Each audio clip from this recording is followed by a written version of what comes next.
बात करने वाले हैं एसएससी जीडी कांस्टेबल का फॉर्म जो है कैसे फिल करेंगे, स्टेप बाय स्टेप मैं आपको जो लाइव फॉर्म फिल करके बताने वाला हूं। तो देखिए, फॉर्म भरने के लिए सबसे पहले क्या करना है, आपको इस ssc.gov.in की वेबसाइट पे आपको आ जाना है। ये ऑफिशियल साइट है जहां से आप यहां लॉगिन या रजिस्टर का बटन मिलता है, आप रजिस्टर या लॉगिन करेंगे तो हम इस पे क्लिक करेंगे तो यहाँ पे आपको देखेंगे तो एक ऑप्शन मिलता है रजिस्टर नाउ का। तो अगर आप पहली बार फॉर्म भरने जा रहे हैं तो पहले आपको रजिस्ट्रेशन करना होगा। इससे पहले आपने एसएससी जीडी का फॉर्म भरा था, दिल्ली पुलिस का फॉर्म भरा था यार और कोई भी एसएससी एमटीएस का फॉर्म भरा था तो उस समय आप जरूर ओटीआर किए होंगे, रजिस्ट्रेशन किए होंगे। तो आपको दोबारा रजिस्ट्रेशन करने की आवश्यकता नहीं है, सीधे आप पुराना वाला रजिस्ट्रेशन नंबर लिखिए, पासवर्ड जो आपने बनाया था उस समय वो लिखिए, इस कैप्चा कोड को यहाँ भरिए और लॉगिन करिए। आप पुनः लॉगिन हो जाएंगे और आप यहाँ पे जो है आपका डैशबोर्ड खुल जाएगा। लेकिन अगर आप मान लीजिए पासवर्ड भूल चुके हैं तो यहाँ से फॉरगेट भी कर सकते हैं, पासवर्ड को दोबारा पासवर्ड नया जो है प्राप्त कर सकते हैं। चलिए मैं आप पहले आपको रजिस्ट्रेशन करके बताऊंगा और उसके बाद से मैं आपको प्रॉपर एक लाइव फॉर्म फिल करके बताऊंगा, जिसमें मैं आपको ओटीआर का प्रोसेस पहले बताऊंगा रजिस्ट्रेशन करके और उसके बाद से हम एक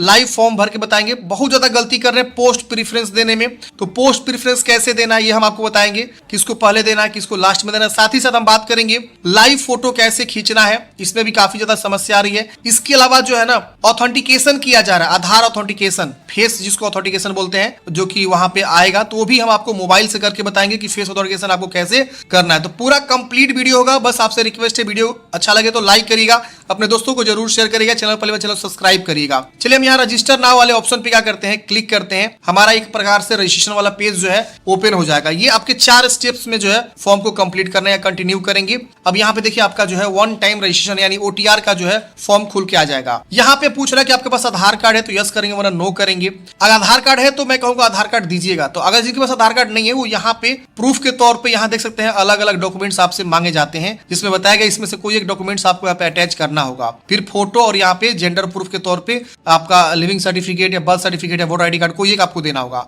लेकिन मैं कहूंगा आपके पास आधार कार्ड है यस करिए, सिंपल आधार कार्ड लिख दीजिए, फिर यहाँ लिख दीजिए आधार कार्ड, यहाँ इसको टिक करिए और सेंड ओटीपी पे क्लिक करेंगे तो तुरंत जो है आपके उस आधार से मोबाइल में जो लिंक है उस पर ओटीपी जाएगा, उसको वेरीफाई कर लेना है। यहाँ पे अपना जो है नाम लिखेंगे, जो भी आपका नाम है मैट्रिक के सर्टिफिकेट के अकॉर्डिंग लिखेंगे, फिर दोबारा नाम को लिखना है। आपने नाम चेंज किया तो यस करेंगे वरना नो कर दीजिएगा, इसको नो ही रहने दीजिएगा। यहाँ जेंडर बताना है मेल है कि फीमेल है। देखिए जानकारी तो बहुत सारी पूछती है लेकिन सब चीज आपको बताना जरूरी नहीं है, जो मैंडेटरी है वही लिखना आपको बताना भी है। यहाँ डेट ऑफ बर्थ कैलेंडर से क्या करिए ओपन कर लीजिए, जो कि मैंडेटरी है। मैट्रिक के अकॉर्डिंग आपको अपना डेट ऑफ बर्थ की चॉइस करनी है, जो भी आपका मैट्रिक का सर्टिफिकेट है यहाँ से आप डेट ऑफ बर्थ अपना चूज कर लेंगे। फिर दोबारा से डेट ऑफ बर्थ को यहाँ चूज कर लेना है। फिर फादर्स नेम, फिर दोबारा से फादर्स नेम को यहाँ पे बता देना है। फिर मदर्स नेम दोबारा आपको बता देना है। हर चीज को 2-2 बार लिखवाया जा रहा है ताकि आपसे कोई गलती ना हो। यहाँ 8 नंबर में आप देखेंगे तो यहाँ पे बोर्ड का बारे में पूछ रहा है, तो मैट्रिक का बोर्ड बताइए कि किस बोर्ड से आपने मैट्रिक पास आउट किया हुआ है। फिर यहाँ दोबारा से आपको मैट्रिक का बोर्ड बता देना किस बोर्ड से आपने पास आउट किया। फिर मैट्रिक का रोल नंबर क्या है यहाँ पे और यहाँ पे दोनों बॉक्स में लिखेंगे। मैट्रिक का पासिंग ईयर यहाँ बताएंगे। Highest level of qualification maximum कहां तक पढ़े हैं। अगर आप 10वीं पास कर गए हैं, 12वीं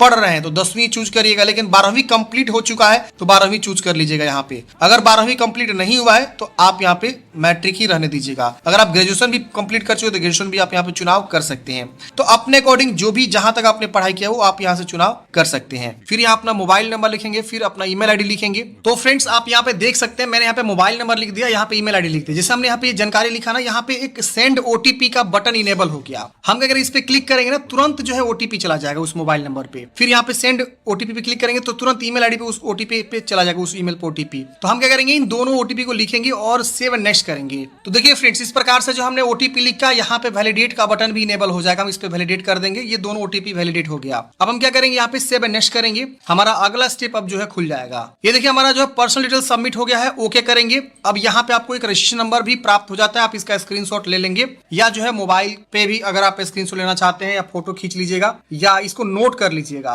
अब क्या करना है ना, आपको अपने ईमेल को चेक करना है। इनके द्वारा एक जो है रजिस्ट्रेशन आईडी ये तो भेजा ही गया होगा, साथ साथ पासवर्ड भी भेजा गया होगा जिसमें 4 डिजिट होगा। हम यहाँ पे कंटिन्यू करेंगे। अब यहाँ पे जो रजिस्ट्रेशन नंबर हमको प्राप्त हुआ उसको हम यहाँ पे लिखेंगे और उसके बाद से जो पासवर्ड हमको प्राप्त हुआ मेल पे वो मेल वाला पासवर्ड यहाँ लिखेंगे। फिर कैप्चा कोड भर के कंटिन्यू करेंगे, साइनिंग पे क्लिक करेंगे। पासवर्ड लिख के जैसे आप लॉगिन करेंगे यहाँ पे बोलेगा please set a new password, मतलब अब आपको एक नया पासवर्ड सेट करना है। तो जो अभी आपको तुरंत एक एसएमएस आया है उस पासवर्ड को दोबारा यहाँ लिखेंगे, एक नया पासवर्ड बनाएंगे। पासवर्ड ऐसा बनाना है जो कम से कम 8 कैरेक्टर का होना चाहिए और upper case lower number special और 1 2 3 में से भी होना चाहिए, और आप यहाँ पे उस तरह का पासवर्ड आप सेट करेंगे। फिर उस पासवर्ड को दोबारा नीचे कंफर्म करेंगे, और यहाँ पे 2 आपको सिक्योरिटी क्वेश्चन पूछे जा रहे हैं। कोई सा भी सिक्योरिटी क्वेश्चन आप चूज करिए, उसका आंसर कुछ भी आप दे सकते हैं। तो हम यहाँ पे 2 कुछ भी चूज करके कुछ भी आंसर दे देंगे, फिर यहाँ पे सेव नेक्स्ट करेंगे। अब यहाँ पे देखिए फ्रेंड्स, जैसे पासवर्ड चेंज करते हैं आपका पासवर्ड चेंज हो जाता है। अब आपने जो नया पासवर्ड बनाया उस पासवर्ड को यहाँ पे लिखना है आपको, और जो आपका रजिस्ट्रेशन नंबर है वो आपको नोट करके रखना है। वही रजिस्ट्रेशन नंबर हमेशा आपका काम आएगा। अभी एसएससी जीडी के बाद आपका एसएससी एमटीएस आएगा, सीएचएसएल आएगा, तो आप इसी रजिस्ट्रेशन नंबर को हमेशा यूज करने वाले हैं। अब आप दोबारा ओटीआर नहीं कर सकती है, ध्यान रखिएगा। तो चलिए आप यहाँ पे क्या करेंगे, वो रजिस्ट्रेशन नंबर और जो नया पासवर्ड आपने बनाया उसको लिखेंगे, कैप्चा कोड को भरेंगे और यहाँ लॉग इन करेंगे। अब अगले स्टेप में यहाँ पे आपको फॉर्म खुल के आ जाएगा। अब इस फॉर्म को आपको भरना है। तो हम तीसरा स्टेप पे आ चुके हैं। यहाँ कैटेगरी बताना है, आप किस कैटेगरी से बिलोंग करते हैं, जो भी आपका कैटेगरी कंफर्म करिएगा। नेशनलिटी यहाँ पे आपको बताना है। यहाँ पे आपको अपना एक विजुअल आइडेंटिफिकेशन मार्क्स, मतलब बॉडी में क्या पहचान है उसके बारे में बताना है। विकलांग है तो यस करेंगे, विकलांगता के बारे में बताएंगे, नहीं तो आप इसे नो कर दीजिएगा। यहाँ पे आपको परमानेंट एड्रेस लिखना है, जो भी आपका परमानेंट एड्रेस लिखेंगे। यहाँ पे अपना राज्य चूज करेंगे, यहाँ पे अपना जिला चूज करेंगे, जो भी जिला से आप बिलोंग करते हैं। उसके बाद यहाँ पे आपको पिन कोड लिखना, जो भी आपका पिन कोड इस तरह से लिख दीजिएगा। फिर यहाँ पे आपको पूछ रहा है कि is permanent address same as present address, तो आपको प्रेजेंट एड्रेस सेम है परमानेंट की तरह, इसको यस करेंगे। ऊपर वाला सेम सेम कॉपी हो जाएगा। उसके बाद से यहाँ पे नेक्स्ट करना है। जैसे फ्रेंड्स आप अगले स्टेप में जाएंगे, अब यहाँ पे आपका ओटीआर का डिक्लेरेशन आएगा, इसको टिक करना है। और यहाँ पे आपको एक बार प्रीव्यू करके देखना है कि कहीं कुछ आपने गलती तो नहीं भर दिया। एक बार स्पेलिंग, नाम, डेट ऑफ बर्थ सब चीज अच्छे से चेक करिएगा। कहीं कुछ गलती है तो आप उसको समय रहते हुए सुधार कर सकते हैं। अगर आप यहाँ पे जो है कुछ भी गलती है जरूर सुधार करेगा। यहाँ प्रिंट पे क्लिक करके आप प्रिंट भी कर सकते हैं इसको। यहाँ देखिए ओटीआर आपका प्रिंट भी हो गया। अब यहाँ पे आप गलती को देखिए, अगर कहीं गलती है तो सुधारिए, नहीं तो इसे कट करिए और यहाँ डिक्लेयर पे क्लिक करेंगे। आपका इस तरह से जो डिक्लेरेशन सक्सेसफुली हो जाएगा। ओके करेंगे, आपका जो है सीधे अगला स्टेप खुल के आ जाएगा। जैसे फ्रेंड्स आप आगे सबमिट करेंगे, आपका ओटीआर यहाँ पे कंप्लीट हो जाएगा और सीधे आपका डैशबोर्ड खुल के आ जाएगा। देखिए इस प्रकार से आपका डैशबोर्ड आएगा। यहाँ पे आपका नाम, सारा जानकारी यहाँ पे आपका शो करेगा, एड्रेस, मोबाइल नंबर। और ये आपका अभी तक जो हम ओटीआर का प्रोसेस को समझ रहे थे। तो ओटीआर जो है आपको इस प्रकार से करना होगा। अब यही ओटीआर आपका हमेशा जो है एसएससी के फॉर्म में लगने वाला है। आप इसको नोट कर लेंगे, जो भी आपने रजिस्ट्रेशन नंबर जनरेट किया उसको नोट करेंगे, जो आपने पासवर्ड बनाया उसको नोट कर लेंगे। बहुत सारे बच्चे भूल जाते हैं, नोट ही नहीं करते हैं, ये आगे चल के समस्या हो जाती है उनके साथ। चलिए अब आपको फॉर्म भरना है। तो देखिए जब भी अब आप आगे फॉर्म भरेंगे ना, तो आपको ये वाला स्टेप इतना करने की आवश्यकता नहीं है बार बार। आप सीधे लॉग इन करेंगे।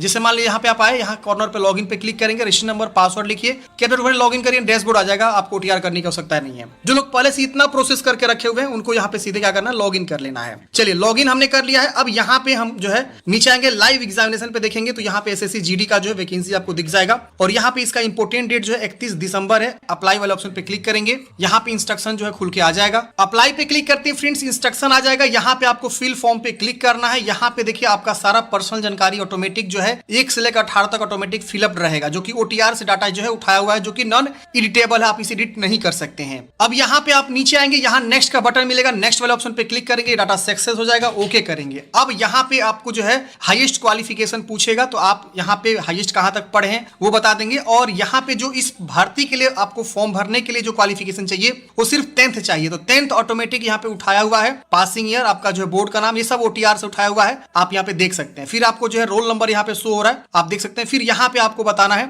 अपना जो है परसेंटेज, मैट्रिक में कितना परसेंटेज है। फिर यहाँ पे सीजीपीए है तो सीजीपीए परसेंटेज और परसेंटेज, फिर यहाँ पे 7S करेंगे। अब जैसे फ्रेंड्स आप परसेंटेज लिख के आगे बढ़ेंगे अपने मैट्रिक की जानकारी भरने के बाद से, अब यहाँ पे पूछेगा जो है आप एक्स सर्विस मैन है तो यस करेंगे, वरना आप यहाँ पे नो करेंगे। फिर यहाँ पे एज में छूट चाहिए तो आप यहाँ पे यस करेंगे। और यहाँ पे आप छूट लेंगे, ओबीसी का, SC ST का जो है छूट मिल जाता है अपर एज में। जैसे कि इस भर्ती का फॉर्म भरने के लिए आपका उम्र 18 से 23 वर्ष बोला गया है, लेकिन अगर आप ओबीसी से हैं तो आपको जो है 3 साल का अपर एज में छूट, यानी 26 साल के हैं तो फॉर्म भर सकते हैं। SC ST से हैं तो आपका जो है यहाँ पे क्या हो जाएगा, जो है 5 साल का छूट मिलेगा। तो यहाँ पे 28 साल आपका एज है SC ST वालों के लिए, तो वो फॉर्म भर सकता है। तो अगर आपका एज 18 से 23 से ज्यादा हो चुका, 18 और 23 से ज्यादा हो चुका है, 23 से ज्यादा हो चुका है, तो आप यहाँ पे यस करके और यहाँ अपना कैटेगरी चूज कर लेंगे। अगर आपका नहीं एज हुआ है मतलब 23 से ज्यादा, तो आप इसको नो करिएगा, छूट लेने की आवश्यकता ही नहीं है। अब यहाँ पे अपना पर्सनल जानकारी शेयर करना चाहते हैं तो यस करेंगे, वरना नो करेंगे। फिर यहाँ पे इसको नेक्स्ट कर देंगे। अब ये भी डाटा सेव हो जाएगा, ओके करेंगे। अब यहाँ पे आपको एग्जाम का प्रीफरेंस देना है, तो आप यहाँ पे जो है 3 प्रीफरेंस देंगे एग्जाम का, कि आप अपना एग्जाम सेंटर कहाँ रखना चाहते हैं। तो देखिए इस प्रकार से आपका जो है एग्जाम सेंटर का जो है ऑप्शंस देखने को मिल जाएगा। पहला कहाँ रखेंगे, दूसरा कहाँ रखेंगे, फिर आपको तीसरा कहाँ रखना है, तो आपको ये सारे ऑप्शंस देखने को मिल जाते हैं। फिर यहाँ पे आप अपना जो है medium of computer based examination, किस माध्यम में एग्जाम देना चाहते हैं, हिंदी में देना चाहते हैं कि अंग्रेजी में। तो अगर आप हिंदी चूज करते हैं तो हिंदी और अंग्रेजी दोनों में आपका रहता आता है, मतलब एक विषय चूज करते ही एक लैंग्वेज 2 लैंग्वेज में होता है। इंग्लिश सबके साथ रहता है, हर एक भाषा के साथ रहता है, लेकिन अगर सिर्फ कोई अंग्रेजी चूज करेगा तो वो सारा ही पेपर अंग्रेजी में रहेगा। गुजराती चूज करेगा तो गुजराती प्लस इंग्लिश, इंग्लिश सबके साथ लगा रहता है, ये ध्यान रखिएगा। फिर दोबारा से आपको बता देना है। फिर यहाँ पे आपके पास एनसीसी है तो यस करेंगे वरना नो करेंगे। आप स्पोर्ट्स यहाँ पे पार्टिसिपेट किए हैं, नेशनल इंटरनेशनल, तो आप यस करेंगे वरना नो करेंगे। किस राज्य के डोमिसाइल है ये बताएंगे। फिर यहाँ दोबारा से आपको डोमिसाइल बताना है, निवास जो है आपको आगे चल के हो सकता है जब आपका जॉब निकलेगा ना तो निवास आपसे मांगा जाएगा। फिर अपना जिला चूज करेंगे, किस जिला के निवासी हैं। फिर यहाँ पे आपको बताना है कि have you migrated from other state, मतलब आप किसी दूसरे राज्य से माइग्रेट हुए हैं तो आपको यहाँ पे यस करना है वरना नो करना है। माइग्रेट मतलब मान लीजिए आप किसी दूसरे राज्य में रहते थे और तीसरे राज्य में जाके आप जो है रह रहे हैं, अभी फिलहाल माइग्रेट हो चुके हैं तो उसको माइग्रेशन यानी पलायन जिसको बोलते हैं। फिर यहाँ पे कोई मिलिट्री नक्सल डिस्ट्रिक्ट से आता है तो यस में बताना होगा। तो ऑटोमेटिक यहाँ जिला चूज करते ही ना, ऑटोमेटिक अगर आपका जिला नक्सल क्षेत्र से आता है तो ऑटोमेटिक यहाँ पे यस में हो जाएगा, या आपको कुछ करना ही नहीं है, ठीक है ना। बॉर्डर डिस्ट्रिक्ट है कि नहीं है, ऑटोमेटिक आ जाएगा। अब यहाँ पे आपको पोस्ट प्रेफरेंस देना, ये सबसे इंपॉर्टेंट पॉइंट है। तो देखिए पोस्ट प्रेफरेंस देखने के लिए इस पे क्लिक करेंगे तो यहाँ पे देखिए ए का मतलब हो गया बीएसएफ, बी का मतलब हो गया सीआईएसएफ, सी का मतलब हो गया सीआरपीएफ, डी का मतलब एसएसबी, और ई का मतलब आईटीबीपी, और एफ का मतलब हो गया असम राइफल, और एच का मतलब हो गया सेक्रेटरी, मतलब ये आपका एसएसएफ हो गया। अब इसमें आपको क्या करना है ना, पोस्ट कोड देना है। तो पोस्ट कोड के लिए आपको क्या करना है, यहाँ पे बताना है कि पहला प्रेफरेंस किसको रखना चाहते हैं, दूसरा प्रेफरेंस, तीसरा प्रेफरेंस। सपोज अगर हम यहाँ पे जो है ना सबसे पहले बी रखेंगे, यहाँ पे सपोज अगर हम यहाँ पे बी रखते हैं, सपोज हम यहाँ बी लिखते हैं तो बी का मतलब क्या होगा, यहाँ पे सीएसएफ हो जाएगा। अब देखिए आपको सबसे पहले क्या करना है, नोटिफिकेशन डाउनलोड करना है। ये देखिए नोटिफिकेशन है, और यहाँ वैकेंसी को भी देखना होगा आपको कि कहाँ कितनी वैकेंसी है। तो देखिए यहाँ पे मेल के लिए अलग वैकेंसी, फीमेल के लिए अलग वैकेंसी है। और यहाँ पे देखिए बीएसएफ में आपके जो है 524 वैकेंसी है, किसके लिए, मेल के लिए, और फीमेल के लिए 616 है। सीएसएफ में सबसे ज्यादा वैकेंसी 13,135, और यहाँ पे फीमेल के लिए देख सकते हैं, मतलब ये फीमेल वाला यहाँ पे अलग से दिया हुआ है, सॉरी 1460 है यहाँ पे दिया हुआ। अब ग्रांड टोटल किया मेल फीमेल दोनों को मिला के यहाँ पे किया हुआ है, तो फीमेल यहाँ पे और जो है मेल यहाँ पे अपना देखेंगे, ठीक है ना टोटल। इसके अलावा सीआरपीएफ में देखेंगे तो 5,366 वैकेंसी है और महिलाओं के लिए 124 है। एसएसबी में जो है 1764 बहाली है, महिलाओं के लिए नहीं है। यहाँ पे आईटीपी में 1099 है और महिलाओं के लिए 91 है। असम राइफल में 1556 है, महिलाओं के लिए 71 वैकेंसी है। ग्रांड टोटल यहाँ पे किया गया है, आप एक बार देख लेंगे, कंफ्यूजन नहीं होना है, सही से समझना। टोटल वैकेंसी जो 25,487 पदों पर निकाली गई है। तो अब आपको इसी तरह से देना है अपना क्या, प्रीफरेंस। तो मैंने जैसे कि बताया कि अगर आप ए प्रीफरेंस डालते हैं तो ए का मतलब हो जाएगा, आप देखिए यहाँ पे क्या लिखा हुआ है, बॉर्डर सिक्योरिटी फोर्स, बी का मतलब सीएसएफ, सी का मतलब सीआरपीएफ, और डी का मतलब एबीसीडी करके बनाया गया है। तो आप अपने अकॉर्डिंग यहाँ पे दे सकते हैं। तो हम यहाँ पे जो है अपने अकॉर्डिंग दे देते हैं, जो भी हमको अच्छा लगे। आप चाहे तो मतलब जो जिसको चाहे उसको आप पहले रखिए, जो चाहे उसको तीसरे नंबर पर रखिए, चौथे नंबर पर रखिए, आपके ऊपर निर्भर करता है कि आप क्या रखना चाहते हैं, ठीक है ना। तो यहाँ पे जो है एच तक है, एच तक आपको प्रेफरेंस देना ही होगा। तो फ्रेंड्स हमने इस प्रकार से पोस्ट प्रेफरेंस डाल दिया है, आप अपने अकॉर्डिंग जो चाहे वो डाल सकते हैं। यहाँ पे आपको ध्यान रखना है, सही से डालना यही, और जो आपने ऊपर लिखा हुआ है सेम सेम यहाँ नीचे में वेरीफाई करके दोबारा आपको रिपीट कर देना है। फिर यहाँ पे आपको 7 नेक्स्ट कर देना है। 7 नेक्स्ट करते हैं फ्रेंड्स। अब यहाँ पे आपको जो है ना फोटोग्राफ और सिग्नेचर अपलोड करना है, लेकिन उससे पहले आपको ना यहाँ पे फेस ऑथेंटिकेशन भी करना होगा। तो देखिए फेस ऑथेंटिकेशन के लिए आपको मोबाइल एप्लीकेशन पे ही जाना होगा। यहाँ देखिए लिखा हुआ है कि पहला स्टेप फेस ऑथेंटिकेशन पेंडिंग है, तो आप यहाँ पे बोलेंगे कि गो टू माई एप्लीकेशन, जो कि माई एसएससी एक एप्लीकेशन है, और डैशबोर्ड पे जाना है, माई एप्लीकेशन पे जाना है, फिर वहां पे आपको ये आधार ऑथेंटिकेशन करना है। तो चलिए मैं आपको अब इसके आगे का प्रोसेस जो है मोबाइल पे करके दिखाता हूँ, और मोबाइल पे ही पॉसिबल है, दूसरी जगह पॉसिबल नहीं है ये करना, ठीक है ना। आप यहाँ पे लाइव कैप्चर पे क्लिक करके आप फोटो को कैप्चर कर सकते हैं। यहाँ पे देखिए यहाँ पे आ रहा है, कैप्चर पे क्लिक करेंगे, ये कैप्चर हो जाएगा, ठीक है ना। सिग्नेचर भी आप यहाँ पे इसको सेव कर देता हूँ। सिग्नेचर आप यहाँ से आसानी से जो है 10 से 20 KB के बीच अपलोड करके 7 नेक्स्ट कर सकते हैं। मैं एक बार देख लेता हूँ, अगर आगे हो जाता है प्रोसेस तो ये वाला प्रोसेस हम जो है माई एसएससी की वेबसाइट पे जाके माई एसएससी एप्लीकेशन इंस्टॉल करके कर सकते हैं। तो हो सकता है कि कहीं इस बार अपडेट कर दिया हो कि पहले आप फोटो सिग्नेचर कर लीजिए यहाँ पे, और आगे चल के सिग्नेचर करने के बाद से आप बाद में जो है ये वाला ऑथेंटिकेशन कर सकते हैं। चलिए देखते हैं, एक बार सिग्नेचर अपलोड करते हैं। तो 10 से 20 KB आपको यहाँ पे क्लिक करके सिग्नेचर को अपलोड करना है।